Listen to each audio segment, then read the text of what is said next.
Talk about Urdhva Danurasana. It's pronounced Urdhva Danurasana.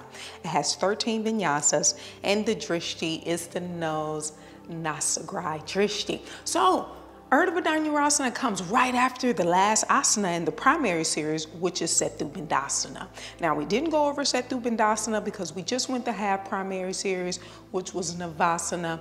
And with half primary, you stop at Navasana and come straight to Urdhva Danurasana, okay? So let's talk about it. So Urdhva Danurasana has a lot of things going on, okay? So first and foremost, we have to lie back, prepare for the asana, and then you have to choose between bridge and the full expression of Urdhva Danurasana. Once you complete that, you do Chakrasana, which is a backwards roll, or you can just roll forward and shoot the legs back into Chaturanga Dandasana, okay? So let's talk about a few things. First, let's talk about lying back. So once we do our jump through from Navasana, in this case, we come to Dandasana and we need to lie back and prepare for the asana. So Sapta Inhale, jump through. Astau Exhale, prepare. What I like to do is to tell the practitioners to tuck your tailbone. Tuck your tailbone, extend the arms, and lie back using the core. Keep tucking the tailbone. Tuck, tuck, tuck. Tuck, tuck, tuck, and lie all the way back. Not only does this help with core engagement, it just looks smoother to lie down as slowly as possible.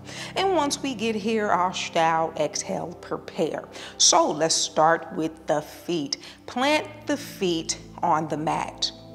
Okay, bend the knees, plant the feet.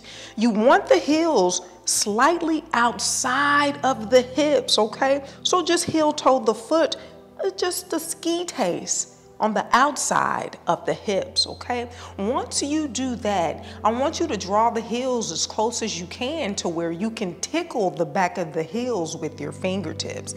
Now, don't allow the legs to splay out. Keep the legs in towards the center line. Now, when we get to the pelvis, I want you to bring the lower back into extension, and we do that by bringing the space in the lower back and the hips into an anterior tilt, okay? This is a posterior tilt. Bring the hips in an anterior tilt, and then you would naturally feel the ribs and the chest lift. Now, when I told you in the beginning, you can choose between a bridge and the full expression of Urdhva Danurasana. This is when you would do it, okay? So if we were coming into bridge, we can merely keep the hips in a neutral position, press through the heels, lift the hips, and draw the chest up towards the chin. We can keep the hands down on the mat and the arms straight, or we can squeeze those shoulders underneath,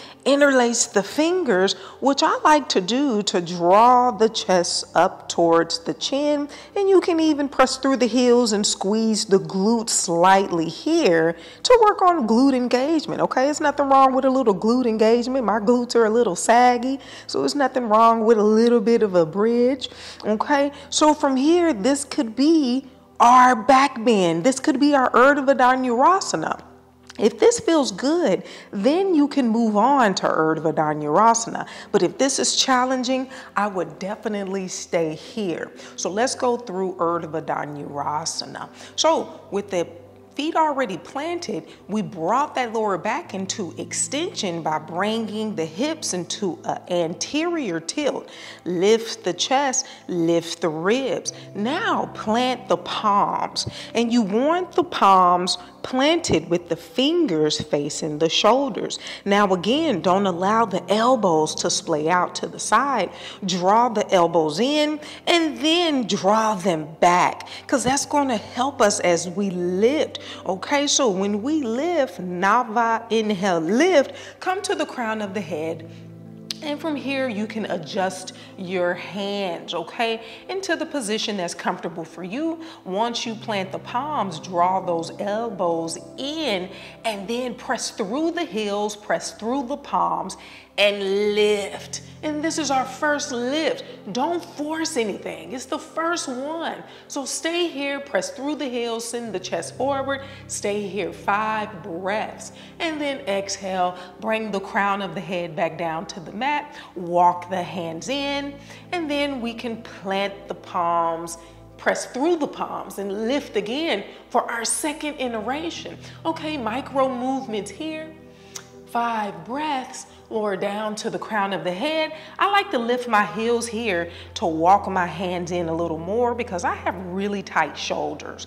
And then from here, I press through the palms and then I plant my heels back on the mat. Now, a lot of people take their feet out because that feels more comfortable. And what I like to tell you is, for a long time, I pointed my feet forward, but now I let them slightly splay out because my body naturally wants it to do that. Come all the way down. And we have 2 options here.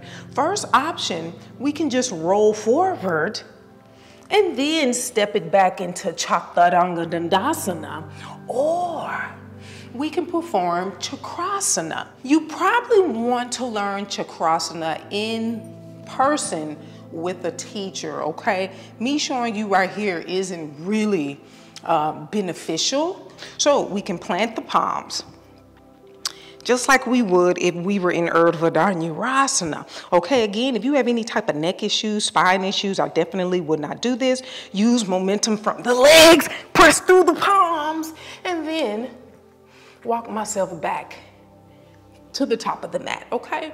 So with that being said, so you choose which one you would like to do, Chakrasana or roll forward. With Chakrasana, you can also do a backwards roll and land into Chaturanga. I've done that and I've landed on someone's mat before, which is really funny. With that one is really advanced, okay? So like I said, get in the presence of a teacher and let them show you in person how to do that exactly. Oftentimes, I just roll forward, okay? It's not a big deal. Everything's going so fast. After you finish backbends, roll forward, jump it back, or do Chakrasana, whatever floats your boat, okay? So let's talk about it, or let's go through the Vinyasa, okay? All right. So from Adho Mukha Shavasana, Urdhva Danurasana, Sapta Inhale, jump through. And Astau Exhale, prepare. Remember, tuck the tailbone, lie back slowly. And let's prepare for your version of your back bend. Nava Inhale, lift. For 1, 2, press through the heels, send the chest forward. 3, 4, and 5. Dasa Exhale, lower down. Walk the hands in. Nava Inhale, lift. For 1, 2, 3, 4, and 5. Dasa Exhale, lower down. Walk the hands in. Last one. Dasa Inhale, lift. For 1, 2, 3, 4, and 5. Dasa Exhale, lower all the way down. Ekadasa Inhale, roll forward or Chakrasana. Exhale, Chaturanga Dandasana. Duadasa Inhale, Urdhva Dhanurasana. Trayodasa Exhale, Astau Exhale. Beautiful. Woo! Back bends. I love back bends. If you have Kino's book, look what she wrote about how back bends affects her life and how back bends make her feel, okay? I found that reading very interesting about Kino. So check that out, okay? Now, we are going to the finishing sequence. Get her book. We're doing this together. I'll see you.